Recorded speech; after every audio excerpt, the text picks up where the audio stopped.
Today I'm joined by a very special podcast episode guest. Tracy Kennedy is the founder of the Youth Sports Educator and creator of the Youth Athlete Development Coach Certification. Tracy is phenomenal at youth sports physiotherapy, and she's been a teacher with over 20 years experience working with young people across clinical, school and sports settings. She's so passionate about helping coaches, trainers, teachers to better understand the unique needs of developing athletes, which is so important, so that those coaches, teachers and anyone working with a youth athlete can support that young person very safely, effectively, and with long-term development in mind. So I am super excited that today I get to chat with Tracy, speak to her about youth development, speak to her about youths and female development in this episode. I hope you enjoy it. You are going to love what Tracy has to share. And just a quick note from our sponsor today. If you work with young athletes, then please do listen up. The Youth Athlete Development Coach Certification is a SIMSPA endorsed certification. It covers everything from physical development, injury prevention, coaching in boys and girls through youth and growth and development, which is really important. It's open now for student registration, and I want you to be able to find out everything you want to know about this if it is something you are interested in. So as always, go into the show notes. You're going to find everything in there, all the links, all the information, or head over to the youthsportseducator.com, or on Instagram you will find them at the Youth Sports Educator. All the links are in the show notes. Go take a look, and if this is for you, then I'm super glad that you found this today. Tracy, welcome. It is amazing having you join us here at the Menopause Coach Podcast. Hi Adele, it's lovely to be here. As you know, I'm a big fan of this podcast, been listening for a long time, and it's really supported me, so it's really lovely to join you today. Oh, I love that. That's like a pure 360, is that what you would say? A 360 moment where it's like you started listening and now you're here as a guest, an expert. Absolutely. Oh, I love that. That is so good. Well, welcome. It feels like my heart. I'm like, this is amazing. So for the listeners, I think what's really incredible about this, when I first met Tracy was very in the depths of working with adults, working with youths, working with humans within the performance space and athleticism. And what really, really intrigued me about the work that Tracy was doing then, and it has transitioned and vastly expanded, was around how you had this innate, detailed knowledge about youths in sport. And it was never something that, as myself, I'd like to consider myself quite a sporty youth at the time, but I was one of those female athletes that stepped out of sport because of my changing body. And I found it really difficult to try and keep up. So I think this is going to be a really intriguing conversation for our listeners today. Yes, we are obviously going to weave in women's health topics and conversations along the way, but this is going to be relevant for you, whether or not you have a youth in your life. You may still be a youth. You may be listening to this, right? We're all youthful women. Yeah. But maybe talk to me a little bit about what you mean when we talk about youths in sport. So yeah, when we're talking about youths in sport, we're thinking about any young person really who's partaking in any exercise, physical activity that's between the ages of really sort of 8 to 18. So those kind of puberty years where the body begins to have lots of changes, and that can then impact, as you said, whether that young person and that young female in particular stays in sport. So we know that around 64% of young females quit sport by the end of puberty. And that's a huge amount of girls that are quitting.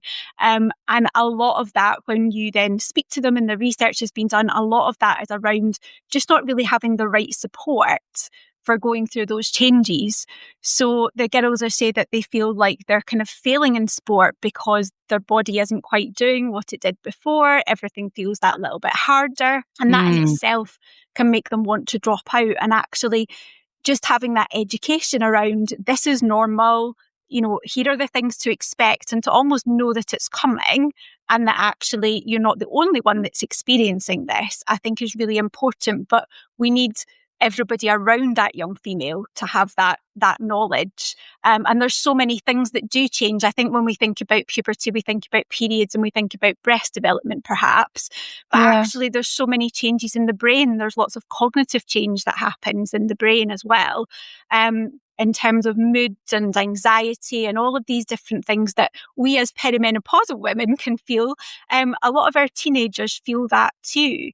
There can be changes to sleep.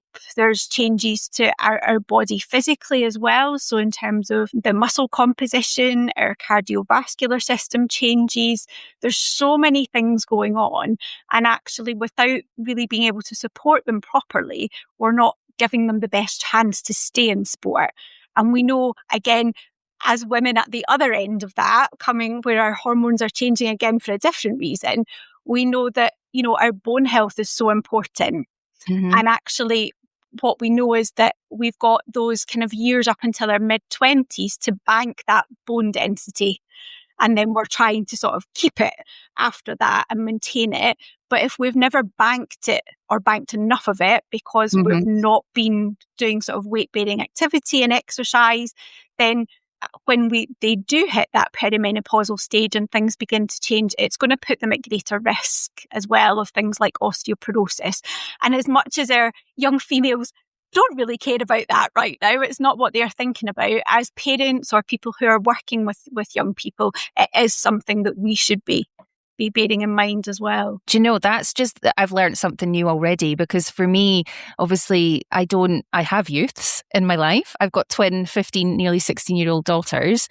And that, what you've just said there, immediately made my palms go sweaty, because I'm just thinking now about they're 15, they're nearly 16, they're right bang in the middle of this beautiful opportunity for their 40, 50, 60-year-old selves. Yeah. And given that, and it's not a given this will happen with them, but given that I went into a very early menopause, it's a conversation that I've had with them already about if they want to consider babies, but I've not actually had the conversation with them around, girls, we really need you to be doing a bit more activity, because they are not active. Lots of young people aren't as active now either. Lifestyle and everything, even as adults, we're not. We have to make that effort. Our jobs are not as physical as they perhaps once were. There's not the same sort of physical activity focus in terms of, particularly when you hit teenage years, it's not necessarily what you want to be doing if you're not involved in sport. But for any young female, whether they are, sporty or not, we want to be making sure that they are banking that bone. And obviously it needs to be something that they enjoy doing. So it doesn't have to look like traditional sport. It can be something else. But it's really important that we bank that bone. Or just visualising giving the girls a box of my books, because we've just had a new delivery. So box of the manual and getting them to do some squats. Yeah, absolutely. Absolutely. And if they're not used to it, even body weight is enough to start with. If it's not something that they're it's no different to how we then think about it. Because you and I were talking about this off recording, off camera, and around how actually, we're inside a space of completely, our hormones will change at multiple periods in our life. So we've got this whole from birth to around about 7 or 8 years old for the female, for a young girl. And then her hormones start to change because it's preparing her body. Like you say, the brain adapts and changes and the body is getting prepared. And we do hear about girls as young as 8 years old starting their menstrual cycles. I remember even when I was in primary school, and I'm in my 40s, we had 2 girls in my class that started their periods at 10. I was 10. Were you? And that was really hard. And, if you are one of those girls who goes into that a bit earlier than your peers, and there can be years of a difference in terms of when that happens for people, then it can be really hard. And I was a swimmer as well, so I found it really difficult. I struggled to use tampons and things, so I couldn't go in training. Your body's still developing. You're still very young at 10 as well to be thinking about all of that. Yeah, absolutely. And we know that age is generally, the trend is that it is getting younger. So where when we were younger, people were maybe more in kind of the early secondary school before it happened. There's now more and more girls that it's happening to younger. Yeah, I mean, this brings up a whole different conversation then around menstrual awareness and, not feeding it. We hear some horror stories. My mother-in-law talks about this a lot as well, but she was never explained about periods. So, Irish Catholic family, it was never really talked about, really. And she started her bleed when she was in school, and it petrified her. She didn't know what was happening. She thought she was dying. Yeah. And it's like, wow, like I'm sure there are still unfortunate stories like that in today's day and age for young girls. So there's a whole topic around awareness of just the changing physiology. And like you've said, the brain adapts and changes as well to these different hormones. So maybe we can talk a little bit about this then, because I'm really intrigued around, I'm quite open with my girls, and I always have been from a very young age, to talk about contraception, what it is, what it does, to talk about things like sex, to talk about periods, breast development. And I just remember back with me. So I was probably your average bloomer, if we want to call it that, right? I was very underdeveloped in my breasts as a youngster. So I actually had a breast augmentation when I was 18 for medical reasons, for mental health. And that was performed on the NHS. They don't do that now, but back then for that reason. But it served me better in my sport. So I played basketball competitively and I ran. So I did cross-country running competitively, long distance, for one of our big running clubs here in my city. And I was about 18 when I stopped all of those sports, not because of breast development, because for me it wasn't actually, I didn't have any. So it was actually quite a positive thing for sport. Yeah. But I probably want to segue into why we potentially see young female athletes then step out of the sports that they've maybe loved doing, everything from performative arts and sport to, team sports or contact sports. Why are you, as an educator and specialist in this space, noticing that young girls maybe step away from their sport? There's a few different reasons. So one of them can be that breast development. So we know that girls become very self-conscious of the movement of their breasts, and generally that will happen if they're not very well supported. So they've not got a good sports bra on. And I've done work with some girls' teams around this, and actually a lot of them are not aware of what support they need for sport. So particularly your kind of higher impact activities, like things like basketball or netball or football, rugby, running, things that we're kind of really kind of pounding on the ground at, lots of jumping movements and things.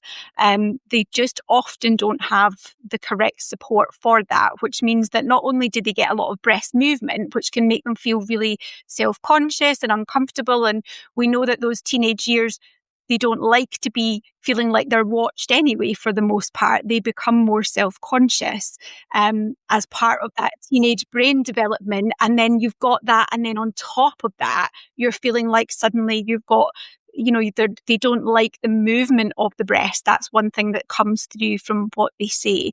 And the other thing is that actually, particularly for girls that have slightly bigger breasts, they actually get a lot of pain when they're exercising.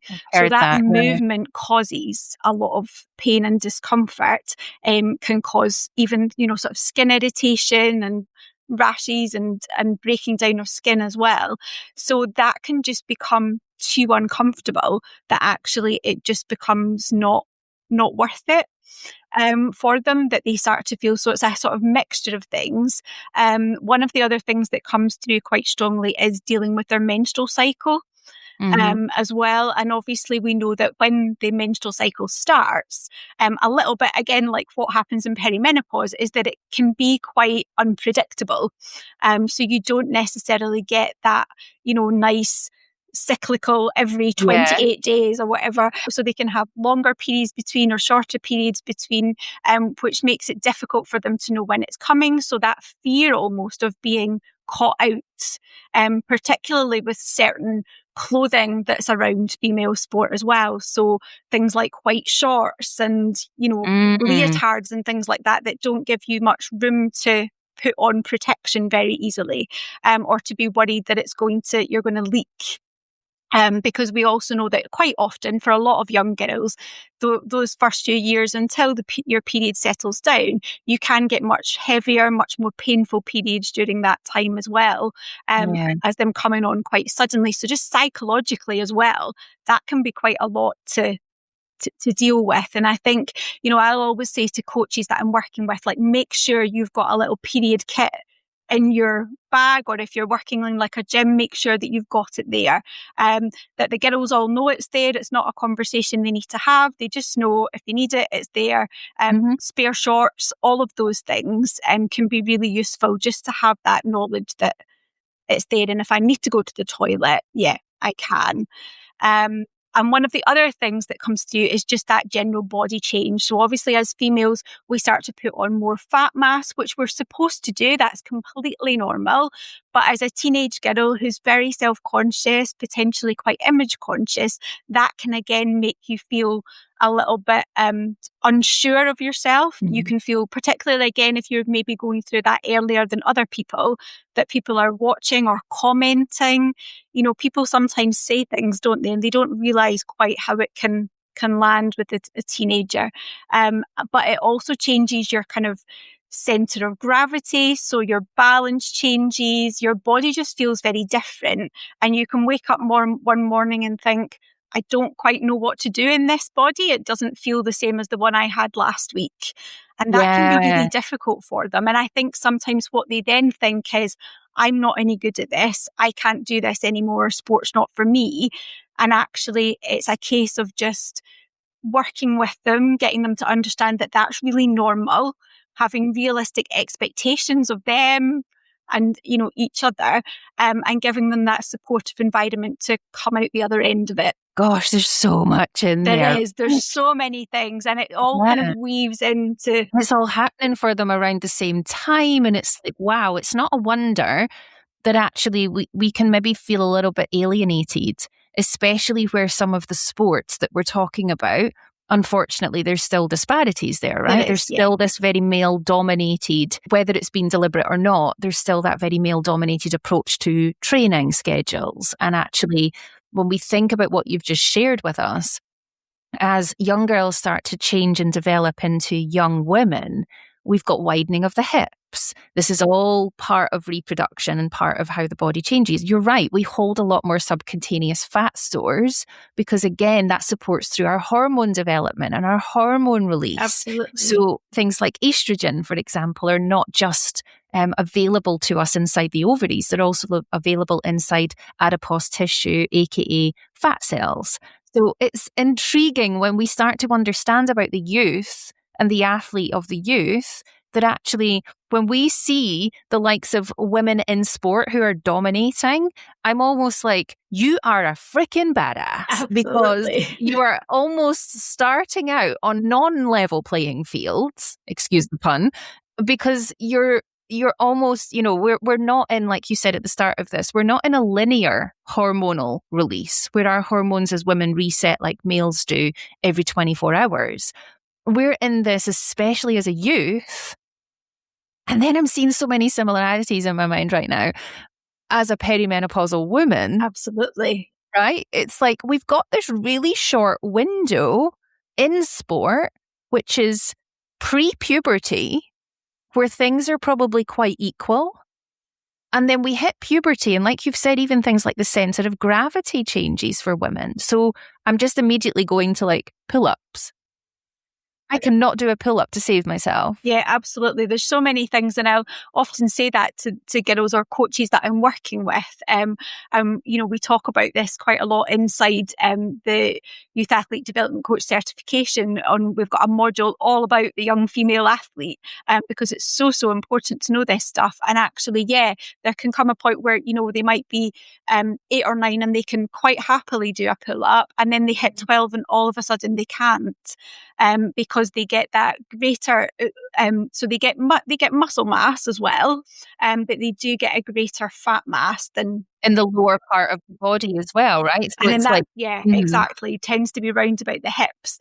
So when that happens, what you then get is your actual weight, so your mass, if you like, so your weight increases. So your relative strength actually decreases because all of a sudden you've got the same sort of strength, if you like, but you're trying to pull a greater mass up with that. Makes So so again, much it's not that you can't do that, but it's that, again, that young female needs to know it's not because you can't. It's not because you're suddenly rubbish at doing this. Yeah, you're not failing You're not failing at anything. This is a normal part of development. And actually, all we need to do is go back. That has never been explained. I even think now to when I was at the height of my trainings, and there's a high... I can't give you an exact day or reason when I woke up and just went, I don't want to do this anymore. There was multiple different things. I think a lot of it is, yes, the change in physiology. I was always quite tall for my age as well. So I was always 5'8" from like 13, 14 years old, which is quite tall for a girl. It is, yeah. Now I'm like, I'd like to be taller. But, but that makes it even more challenging. And I talk about this now, but if I'd known this back then, would things have maybe been different? But I talk about things like this with my own PT right now, where I've got really long arms and legs. Yeah. Right? It's like long legs, very long legs. So muscle, maybe if we move into this discussion as well, because it's super relevant, but muscle building for women, we've got like this window of opportunity. And you've kind of mentioned this about even bone density and how we have the opportunity from kind of the minute we start moving right through to when we are in our 20s to kind of bank that bone density. And obviously bone is, it sounds terrible when we explain it this way, but it's the easiest way. It's like breaking down all the time, yeah, and rebuilding all the time, right? It's like the kind of outer of the bone, the inner of the bone, and all the requirements within that are not just about great sleep, good nutrition, but also about how we stimulate the muscle fibers and the bone. Yeah. Right? I think this is like a big thing. So when we talk about youths in sport, I know we've talked quite a lot there about the female athlete because it's probably easier for boys, isn't it? Boys they'll still have challenges, but not in the same way. And what you tend to find is that generally going through puberty, young males they get much greater increases in muscle mass. So that lean mass, they get so much greater benefit from puberty with that. They don't get the same level of fat mass that's put on. So effectively, although they are increasing in their overall weight, they're also increasing in their overall muscle mass to a much, much greater extent than the young female. So what they tend to get, they'll still have some issues around growth, and they can still get what we call an adolescent awkwardness, where they've grown quite considerably, and all of a sudden their body's a bit gangly and it's not quite doing what it did before. But ultimately, they get huge gains in strength and power, and they get performance benefits generally from having gone through puberty. Yeah. And as I said, there can be things that happen to them along the way too, that we need to support them with. But the young female, it's not quite as straightforward as that, because it depends on how your menstrual cycle affects you, how your breast development affects you. And there's lots, and again, we don't get that same massive increase in muscle mass that our male counterparts get. So you'll often see, if you're doing mixed sports, or even if you're doing sport in PE at school, you'll often find that up until a certain age, there's not much difference between the boys and the girls and what they can actually do. And then when puberty hits, that's when the differences start to become apparent. You've mentioned about mixed sports. I had a close friend of mine do a high rocks recently, and she did it as a doubles, and it was 2 females. I was like, great. But what she said to me was, if you do this with a doubles with a male, so male and female doubles group, you know what I'm going to say, right? Yep. And I mean like the sport, the rules will indicate then that if you are going to do a high rocks as a partner duo with a male and female, the female will need to lift the male weights.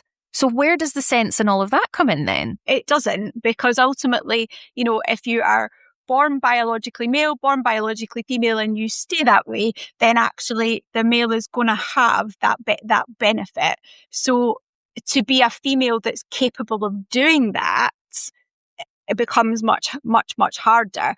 So, kudos to all those women who are out there doing that. Yeah, I mean, I never realised that was the case before. It is something that needs consideration in terms of, are you missing out on people? Or if it's a weight that then these women can lift, is it actually hard enough for the men? Yeah, I feel like I need you to spearhead a conversation in this industry right now and be like, excuse me, knocking on your door. Like, why? Explain the question. Because would it not make, I mean, I'm not here to start poking holes in people's things, but would it not make more sense that if we're going to mix the groups like that, say me and my husband wanted to go do it, right? Sean is like a 6 foot built. He lifts heavy. There is no bloody way I would even be able to nudge some of the weights that he lifts. Right. And it's like, well, we can't then do that together for a bit of fun. So is there maybe, I don't know. Is there a solution to that? Yes, always. There's always solutions. Absolutely. It's definitely a point for discussion, isn't it? There is that physiology. So they do get more muscle mass, but they also get a bigger bone density as well. So that, there's lots of things that are different through those teenage years that then compound as you then go into adulthood. Well, maybe the high rock sport are just being lazy and they don't want to have too lots of weights set out at each station. Yeah, maybe that would take too much time or be too much space or something. But yeah, it does seem strange given that we know that we have different physiology, and it's not that women are the weaker sex or anything like that. It is just that actually, if you're a man and a woman, if you look at, I always think, if you look at like Olympic athletes.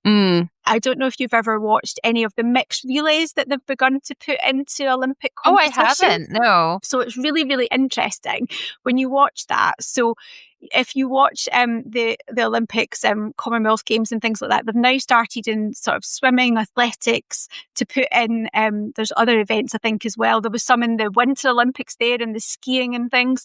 So they've started to put in mixed relays. And the ones that are most interesting to watch are the ones where they can choose their order. Okay. So it doesn't have to be women against women or man against man. And you see teams that have like the Olympic champion female racing against, just the way the relay works, ends up maybe racing against somebody who's maybe just made the final or not even made the final of the men's event. They can go past them. It is just that different physiology. It's not that we're the weaker sex at all. It's just that we are innately different, and therefore we need to work with. And it's understanding this though, right? And I think this is where we talk a lot, and the listeners have heard me talk about research and how actually, women as a whole, whether they're youths or whether we are, are kind of like crones and our mother types who have been here for a long, long time.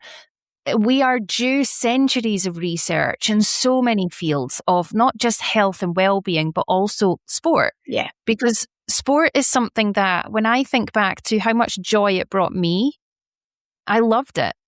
And I honestly cannot even share why I stopped doing it. But I know that it was probably linked to change in physiology, but probably more so the mental impact. Yeah, I think at that age, we're very susceptible to what others think. We've got this innate feeling of I need to belong. Yeah. I don't, rejection sensitivity, dysphoria can come in for a lot of youths as well. So unless they've maybe been encouraged to, and again, I didn't come from an athletic family. It was something where it was what I wanted to do. But where I would love to take this conversation now then is looking at this through the lens of, I'm sure there's many listeners like me who have children and their children are in sport. Yep. What are maybe some considerations that they can start either looking out for or maybe having actual chats with their little person's coach around all of this, around how they are? I'm just thinking about like youth injury prevention. And when I think about, so many dance children will end up with ligament damage. So many young football players will end up with ACL injuries. And it's like, okay, so how do we work with them as the parent when we're putting our kids into these clubs or we're putting them into these like performance sports, how do we then maybe grill the coach a little bit to be like, how much do you know about this? Because you're going to be looking after my child and I want to know that you've got your like shit together with this. Yeah, absolutely. And I think that's it, isn't it? I think as parents, we often take our children to things. If somebody's offering that class or that opportunity for training with children, you assume that they have everything that they need to do that. And actually, there's a lot of the qualifications that don't give really kind of that physiology knowledge of what's actually happening with our young people. Mm-hmm. So they're very good at coaching within the sport or physical activity that they're doing. But actually, they don't necessarily have that youth knowledge. So sometimes as the parent, you have to be like the performance manager, if you like, I love that. And kind of take control of that aspect of it a little bit, because ultimately, you don't know what you don't know. And I would love for every coach and every personal trainer out there to have all of this youth specific knowledge, because it does impact the training, it does impact their injury risk. But as a parent, I think you want to be, asking questions about making sure they have got the right kind of qualifications. So they've definitely got some youth coaching, awards, or they've definitely got their level 3 personal training. But you also want to ask, have you done additional things within youth? Mm-hmm. Do you understand? And actually, by educating yourself as a parent, like listening to this today, you're going to know a little bit more about what to ask. So I would say you want to check what qualifications do they have. Don't just assume.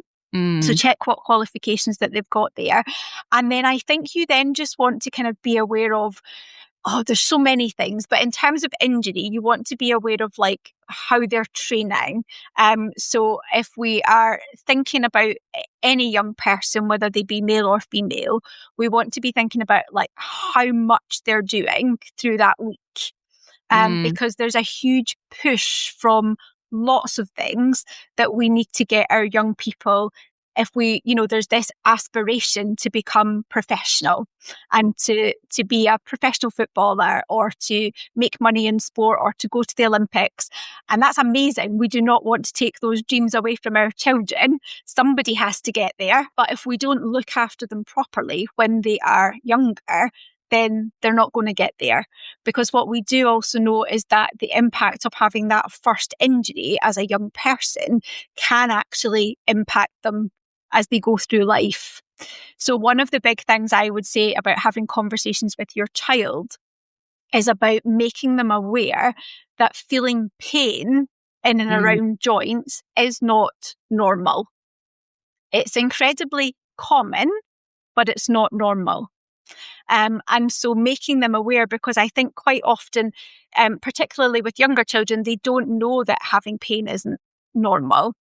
And then it's really trying to kind of foster that environment around them, that it's okay to say that I'm in pain. It's okay to say that I don't need to give 110% in every session. No professional athlete does that. They don't go on in every single session. Yet I think sometimes we expect our children to. So it's about creating that kind of whole environment around where that young person feels empowered to be able to say, actually, I do have pain, or do you know what? I haven't really slept properly for the last 3 nights, because again, we know that sleep during those teenage years isn't the same. Their circadian rhythm completely changes.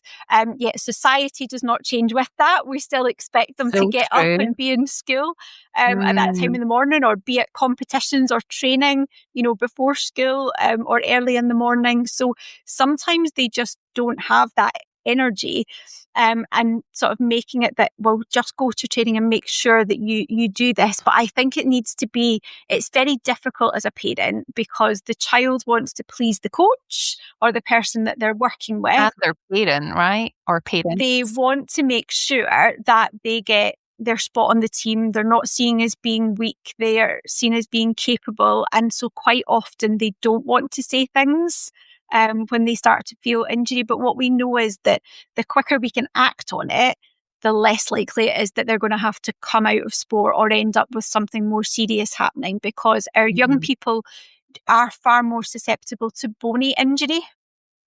because they are still growing. So where in an adult, it's our tendons that are generally our kind of point that is more sensitive to being injured. In a young person, it's actually the attachment of the tendon to the bone, because that's round about these growth plates. So we want to just make sure that that child knows, like, to say, but again, we have to create the environment. And unfortunately, that takes more than just the parent. That's about the coaching environment as well. And that's where, having that information as a parent and looking at, right, how can we try and make sure that all of our coaches have this information so that we can foster the right environment to create those conditions for success. So we're not just kind of putting our kids into like a football coach and being like, I mean, I remember with my two, they did quite a lot of sport when they were younger, and it was like childcare for me. Yeah. Thank God I've got like an hour and have a hot coffee. It was hard work doing twins. But equally, it's like, actually, I never even asked any of those questions. And Clara, she played in a mixed football team because they never had a girls' football team for her. So it was boys and girls training together. And yeah, we ended up having to bring her out because it just got a little bit silly, some of the drills and things they were doing with them. So yeah, I think potentially that coach wasn't actually youth educated and trained, and maybe would have kept her in the sport. Yeah. It's just intriguing. I think these conversations, if you're listening to this and you're thinking, I've never even thought about it in this way, then that's exactly why these episodes are brought. They're brought for empowered action, for your own level of autonomy and how you maybe are seeing sport a bit differently for your little person or a little person that you know of. It's just such a wide topic, I think. We haven't even touched upon the fact that nutrition is such a big thing for youths as well. And I remember having a conversation with someone who wouldn't give their children any fast-acting carbohydrates for the fear that they were seen as processed foods, for the fear of the sugar. And actually, as a nutritionist, not specialising in youth because it's a choice, but knowing about youth nutrition, I actually advised that mum that she was doing quite a disservice to her little person, because that little person did quite a lot of sport, and encouraged her to even consider things like a bowl of Cocoa Pops before training. And, the little person was like, this is a dream. And the mum had so much shame and guilt around it. So maybe just before we wrap up the episode, a touch upon how our parents or our caregivers can support through the likes of nutrition with our little people in sport. One of the big things actually with young people in sport is that the research has shown that actually the biggest issue is that they are not fueling enough for what they do. A little banana here and there before or after isn't adequate. Which is a young person who's particularly sporty, that actually what we know is that often they're not eating enough. And what we need to remember is that young person needs to eat enough for their growth. So their bone development, their muscle development, their brain development. They need to have enough nutrition in there to just cope with their daily activities. So, walking around all day at school and things, we don't realise sometimes how many steps they actually do in a day when they're at school. And then to go training either, before or after that as well. So it's about making sure they've actually got enough fuel, and the main fuel source is carbohydrates. That's what the body needs. And what we also know is, so with younger children, they don't, as adults, we talk sometimes, if you're going to do like a big event, you'll sometimes talk about carb loading. But what we know is that that's not as effective with particularly younger children before they have that adult metabolism and, ability to store that. They don't have the same ability to store carbohydrates.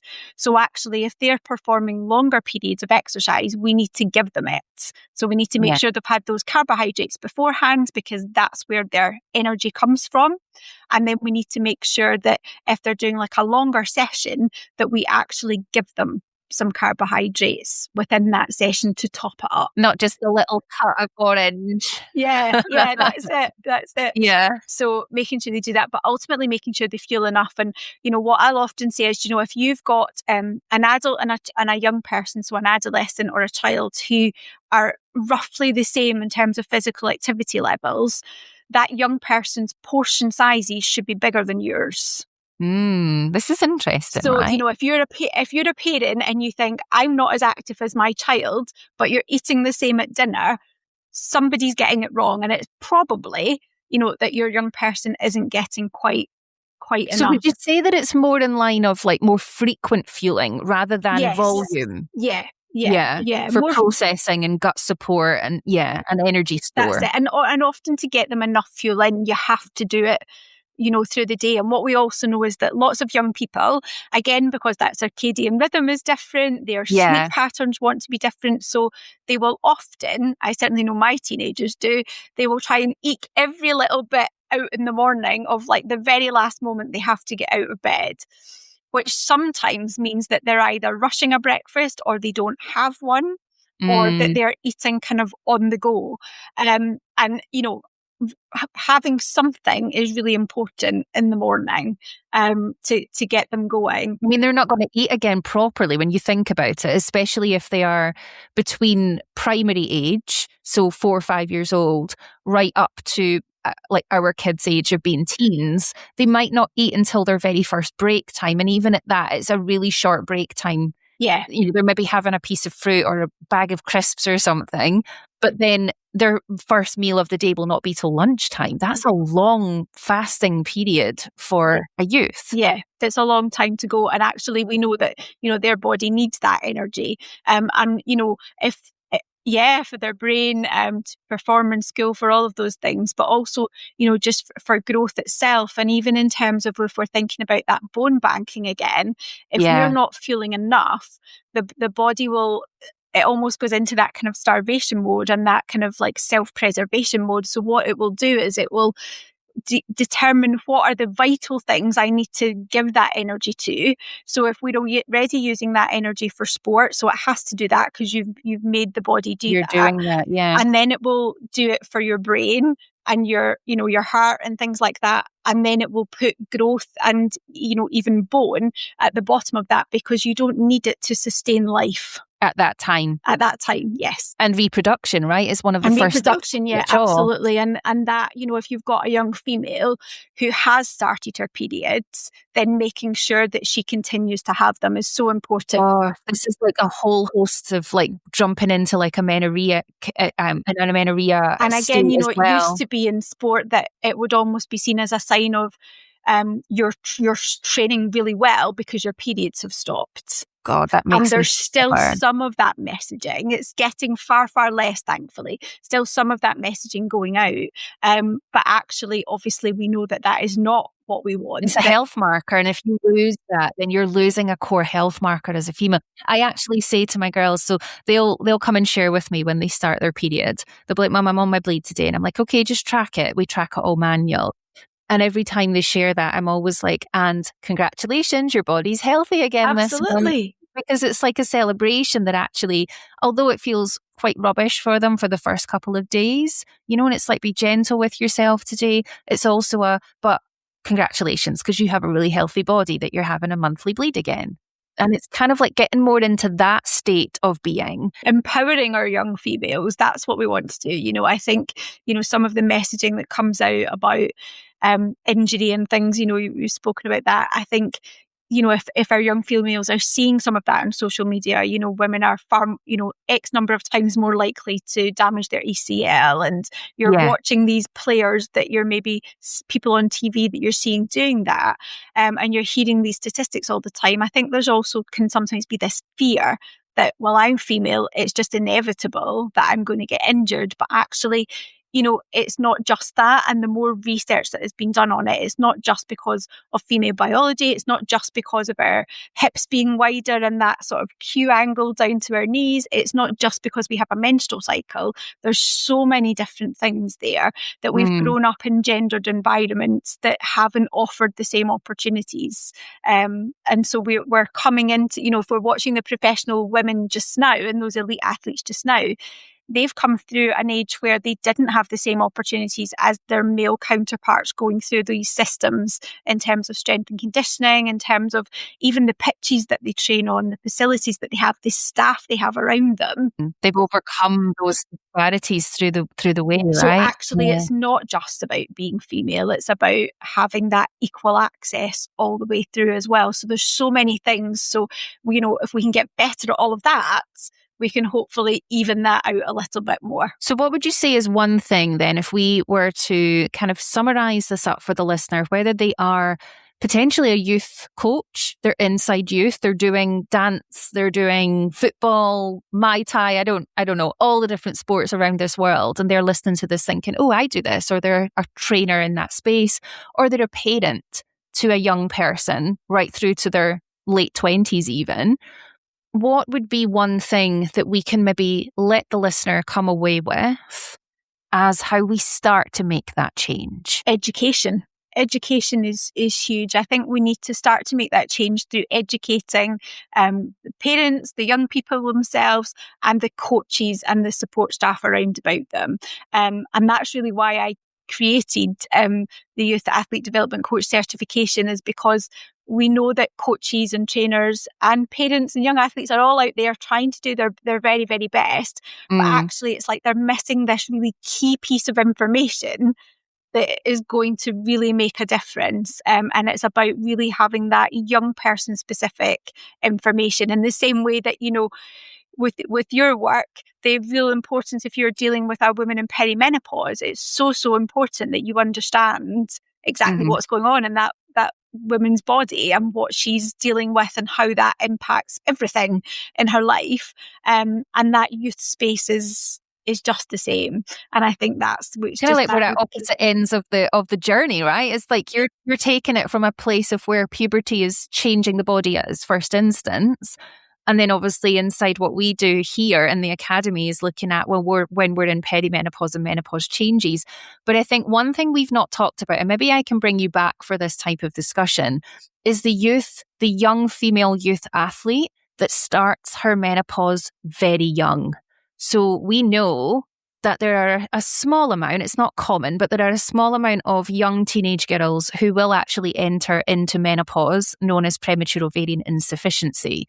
We've also got those young female athletes born female at birth that could be navigating things like PCOS, PMS, PMDD, endometriosis. The list is endless on the impacts to sport, and we haven't even touched upon those in this episode. So I feel like that's another topic for you and I to maybe unpack together. I think recognising some of the signs of those things as well, the sooner we can pick up on some of these things, the better. And again, having that information as a parent or as a coach who's working with young females is so important, because if you're noticing certain things or, there's times when that young female just cannot do anything, then it's trying to, because we know it takes a long time to get these diagnoses, right? It shouldn't, but it does. Absolutely. The sooner we can get them in there with that having picked up on some of those issues, the better. I love this. I think one of the things that I've taken from what you've shared here then, and I'm intrigued to know more about what you cover inside the education space that you're spearheading in, because I think this is where change happens. You're right. It's all through education, because when we are educated and knowledgeable with that very evidence-based and evidence-backed information, as a parent, we can make choice for our youths because they don't know what to do for themselves. As a coach, it's almost like the duty of care. Yes. And what I'm visualizing here is actually where you've mentioned that it would be the number one thing, education through the likes of the parent, the youth, and the coach. I believe this starts with the coach, if they are in that position to then share what they know with the youth and with the parent. And it's like, actually, if they recognize, I'm noticing that, potentially such and such is, even like slightly flat-footed, there's a difference to how they maybe need to adapt in their training to avoid injury. And it's so detailed and so nuanced that I think for me, I'm going to take this away as it starts with the professional, the coach, the person. That's it. Because the parent can have the information, but without the coach having the information, it's difficult for the parent to navigate that. Absolutely. I'm just thinking about me. You know, if I was approached by potentially Clara's football coach and he'd spotted something, came to me and said, look, I've noticed this, we have a fact sheet on that, or I've noticed this, I actually, have a training on that for you. I'd be like, amazing. I'm not picking another coach to coach my child. Like you've nailed this. I'm not going anywhere else. So I think from that perspective, we're busy. As mums, as parents, as caregivers, we're busy. Life is life, jobs, adulting, parenting, trying to even take some time for ourselves is a big demand.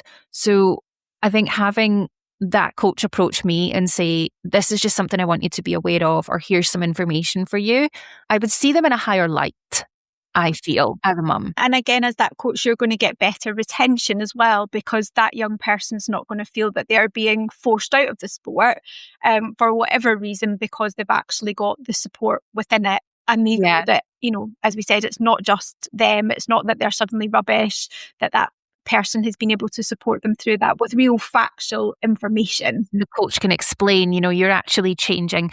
That's it. And not just growing pains. That's one of my pet peeves. It's just growing pains. And actually, no, it's not. Growing pains are very specific things, just for your listeners. So growing pains tend to be at night time.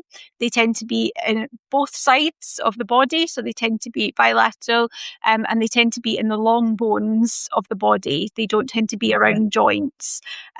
So when we think about the pain that most children do experience, it isn't just growing pains. So we want to make sure that we don't dismiss that pain that they're experiencing as well. Very, very beautifully explained. Thank you. Your brain is marvelous. I could talk to you forever about so many different things in this space, but I want to thank you for spending time with us today and explaining this and being in conversation. For the listener, where may they find you if they want to come and learn more? So I'm most active on Instagram. So you can find me on Instagram at the Youth Sports Educator. There is a website you can go on to as well from there, and links on Instagram. But always more than happy to chat anything around youth sport, as you can probably tell. So more than happy for anyone to jump into the DMs and contact me there. Show notes. All the links are in there for you guys. So go ahead, click along, follow Tracy, see what she's up to. This is like a spearhead, a trailblazing part of the industry that hasn't been tapped into before. And when I found out what Tracy was doing, I just had to have this conversation, because I love and respect every single one of you that tune into these episodes every week. And if this has just even brought you one nugget of information, please do go share this with one other person. Someone else that you think needs to hear this today. Someone else that you know can help make a change in the world of female health as a whole, and it also is in youth sports as well. So Tracy, thank you so much for joining us, and I cannot wait to learn more from you. We will definitely need to have another episode together. Thank you very much. It's been a pleasure.